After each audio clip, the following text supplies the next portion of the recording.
তাদের বক্তব্যের মধ্যেই কিন্তু তাদের ওই বৈষম্যবিরোধী ছাত্র মতভেদ আছে। সার্জিস একরকম বলছে যে এক বিভাগ থেকে 14 দিন, আমার বিভাগ থেকেও উত্তর অঞ্চল থেকে দেন। আবার সে বলছে যে এখানে কোনো অঞ্চলকে আলাদা করার দরকার নেই, এক বিভাগ থেকেও হতে পারে, এরকমই আর কি তার বক্তব্যটা। একটা গভর্নমেন্ট যখন হয়, এটা হচ্ছে হ্যাঁ সার্জিসের ব্যক্তিগত এটা ব্যক্তিমত আর শোনেন এই যে রাজনীতি, আমার কথা শোনেন, এটা ভুল কথা।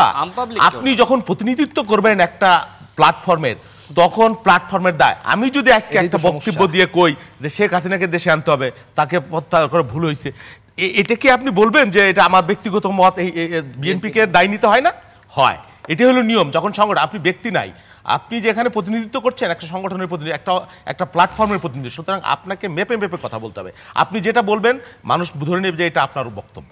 আপনাদের মধ্যে বিভ্রান্তি দেখছি, হয় কি ওই যে বিপ্লবের কথা বললো বা অভ্যুত্থান যাই বলেন, যখন অভ্যুত্থানের পরবর্তী সময়ে ছাত্ররা, আমার বক্তব্য এটা, ছাত্ররাই সরকারে না গেলে ভালো করতো। তারা যে প্রেশার গ্রুপ, সেই প্রেশার গ্রুপই এখন তো কেউ কেউ ভাবছে তাদের মধ্যেও অনৈক্য চলে আসছে দেখছি। যদি এই ক্ষমতার পার্ট তারা না হইতো, তাহলে কিন্তু দেশ রাষ্ট্র আগামী দিনের জন্য তারা আরো ভালো ভূমিকা রাখতে পারতো। যখনই মানে বিত্ত বৈভব বা ক্ষমতার পার্ট এই একটা প্রবণতা মানুষের মধ্যে চলে আসে, তাদের মধ্যে আসছে, সেটা আমি বলছি না, তখন কিন্তু ওই বিপ্লবের মিনিং ব্যর্থ হয়ে যায়। এখন আপনি রাজনৈতিক দলের মতামত নেবেন না, আপনি সংস্কার করবেন, ভালো কথা। আরে ভাই, সংস্কার তো আপনি এখন বলছেন। আমরা রাজনৈতিক দল হিসেবে 3 বছর আগে সংস্কার যা যা প্রয়োজন তার 70% 80% আমরা বলে দিছি, যে প্রেসিডেন্ট প্রধানমন্ত্রীর মধ্যে ক্ষমতার 31 দফা। আপনি বলেন না 31 দফা বাদ দেন, প্রধান আমি বলছি 2 টার্মের বেশি কেউ প্রধানমন্ত্রী হতে পারবে না। আমি বলছি পার্লামেন্ট উচ্চ কক্ষ নিচ্চ কক্ষ। আমি বলছি যে পারস্পরিক হিংসা বিদ্বেষ এর পরিবর্তে একটা ন্যাশনাল রিকনসিলিয়েশন কমিটি আমি গ্রহণ করব। এই যে বা তত্ত্বাবধায়ক সরকারের যে ইস্যু, সেটা নিয়ে বিএনপি কাজ করছে।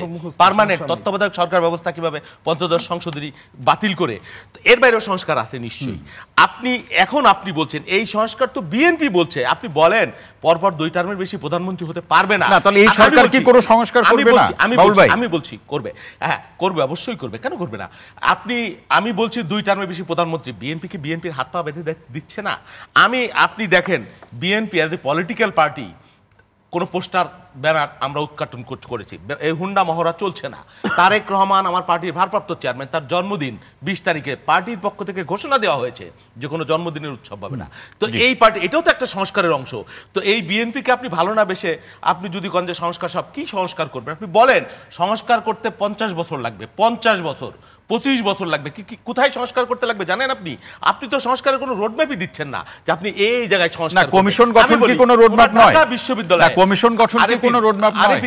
আরিফিন সিদ্দিকীর আমলে 700 শিক্ষক নিয়োগ হয়েছে, সেকেন্ড ক্লাস 900 শিক্ষক নিয়োগ হয়েছে, সেকেন্ড ক্লাস আছে তার মধ্যে 36তম আছে, অসংখ্য উৎকৃষ্ট আওয়ামী লীগের দেখে।